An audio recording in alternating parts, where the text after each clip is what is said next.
CMMC Phase 2 has been paused. And if your first thought was, great, I don't need to worry about cybersecurity or CMMC Level 2 certification again, I've got some bad news for you. Because what you're looking at right now is a pause. It does not mean that CMMC is dead. It doesn't mean that cybersecurity requirements have disappeared. In fact, it doesn't mean that cybersecurity concerns for the Department of War have gotten any less. Because here's what's happening. The Department of War paused the next phase of CMMC implementation to review the program, reduce unnecessary burden, and figure out how to make the process more workable, especially for small businesses. That's important. And we've covered that in a previous video. I'll put it in the links below.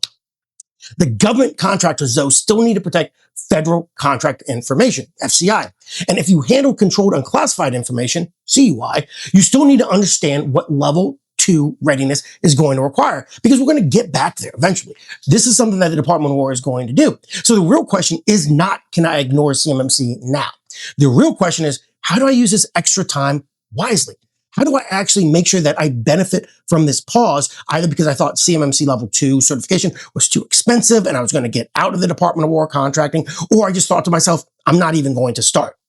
So let's start first for everybody at CMMC Level 1.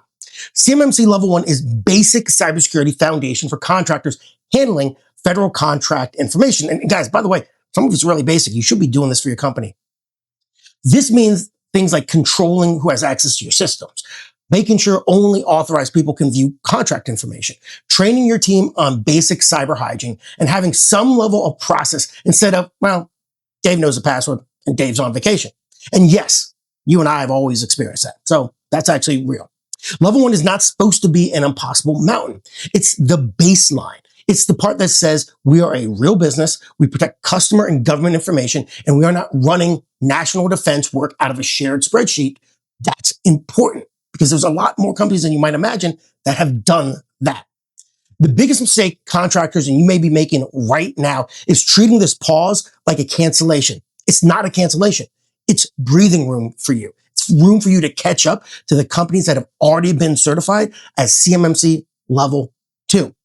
This is a time to look at your current cybersecurity practices and ask, do we know what sensitive information we handle? Do we know where that information lives?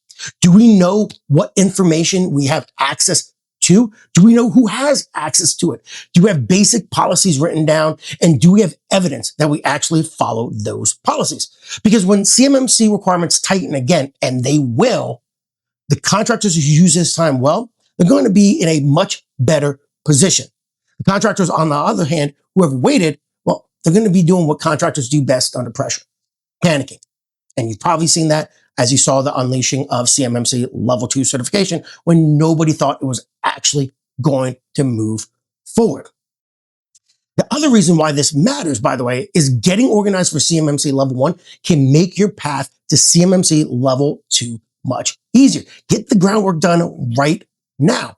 Do it. Level 2, by the way, is more demanding. And the reason why is because it's tied to protecting controlled unclassified information and aligning with NIST 800-171 requirements. But Level 2 is not going to be any easier by ignoring Level 1 and getting prepared for that. It becomes easier already when you have the basics in place. Access control, asset awareness, user training, incident response habits. You get the picture. This is what's important. You got to think of Level 1 as building the runway. Level 2 is a plane taking off from that runway. This is how you need to view what you need to do while the CMMC Phase 2 is at pause. So what do you need to do? Well, 5 practical steps. First, identify what kind of government information you handle. FCUI, CUI, both. You get the gist. Second, review the CMMC Level 1 practices and see where you already comply. Third, document what you do. If it's not written down, it is much harder to prove and basically doesn't exist.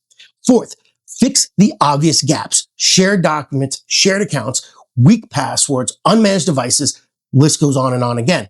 Get that set. Fifth, build that roadmap to Level 2 certification. Remember, there's 2 different types of certifications. We get into it in another video, I'll link that as well. But there's 2 different levels of CMMC Level 2 certification. Now, one of the things that we're doing at Squared Compass is we're telling all of our partners to use this pause as preparation time, not downtime. If you didn't think you were going to do Department of War work, because it was too long, it was too expensive to get the CMMC level 2 certification. Now's the time to get back in it. Because the bottom line is this: CMMC phase 2 may be paused, but contractor cybersecurity, it's not paused, and it's only going to become more important. Your government customers still care. Primes still care.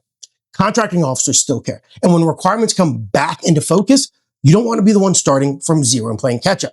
The pause is not a stop sign. It's a prep time. And if you're not sure where your company stands right now, Square Compasses can help you understand your CMMC readiness and build a practical path forward. You don't have to do it just with us. Get online. There's plenty of information. But if you need help, reach out. As always, thanks for watching. If this helped you in any way, please like, please share. If you have any questions, comment. We try to respond to every single comment as they come in. And as always, thanks for watching.